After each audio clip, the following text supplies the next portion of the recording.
Hey,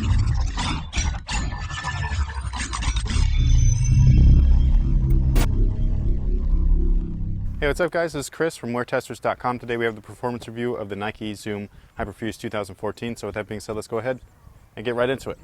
All right guys, so this is the traction pattern. It's a pretty simple, straightforward traction. It's just herringbone up and down. The only thing that they've kind of done to it to tweak it a little bit is that there's thinner grooves and then there's wider grooves. All that's really going to do is cover you from an indoor standpoint and an outdoor standpoint. But either way, the traction was pretty much perfect no matter what floor I was on, whether it was dusty, clean, outdoor, just like this one. These things were good to go. Now the cushion is Nike Zoom. You have it in the heel, and then you also have a regular size Zoom unit in the forefoot. Usually we've been getting these thin rectangle units, and this one is actually a regular sized like forefoot unit, like something that you'd see in maybe the Air Jordan 13 or 14. However, I did feel that the foam, while it was lightweight, was a little bit dense, and so it was really hard to feel that, and it didn't compress too much. I played in these indoors, outdoors, and pretty much same thing is that the cushion was okay, mostly in the back, but then the forefoot cushion couldn't be felt as much as I'd like. Now the materials, in my opinion, are awesome. This is basically a newer version of the original Hyperfuse. It's just a little bit more flexible, and it's just as durable. So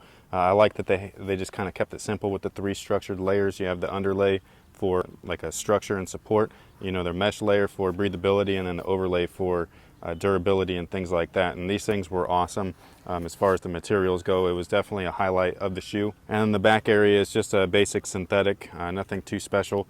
Nothing really to write home about. Their fit for me was a little bit sloppy in the forefoot. They fit a little bit wide in my opinion. So if you are a wide footer, this is going to be a good option for you. If you're someone like me with a slightly narrow foot, even with extensive tightening of the laces, it wasn't a great one-to-one fit. They do fit true to size from a lengthwise perspective. However, go in, try them on in store if you can.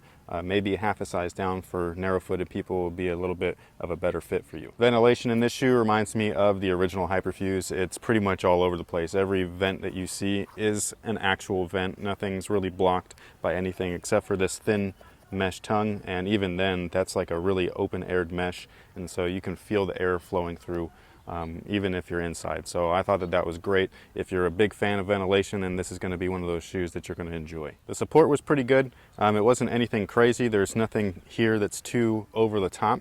So this is going to be a good, well-rounded, supportive shoe for multiple different positions on the court. So most of your support is going to be coming from that fit. Again, go in, try them on in store if you have a narrow foot, just to make sure that you're getting a perfect one-to-one fit, because that's going to help you out with your support. And then this big kind of wing area here that's on the midsole, this actually keeps your foot caged in. So during lateral movements, it's keeping your foot from sliding over. Internally, there is a plastic or TPU support shank. It's not something that you can see, but it definitely is in there. And then probably my favorite feature of the shoe is that the base here is a little bit wider than the actual like area that your foot's going to be covering, so you have a stable frame, which you can see right there. So it acts as if it's an outrigger without being too bulky. All right guys, that pretty much takes care of everything. Overall, it's a pretty good model. It has really great traction. The only thing that I really didn't like for myself personally was the fit, but if you're a wide footer, this is probably going to be a good go-to option. If you are interested in these guys here, you can get this along with a few other colorways now over at finishline.com.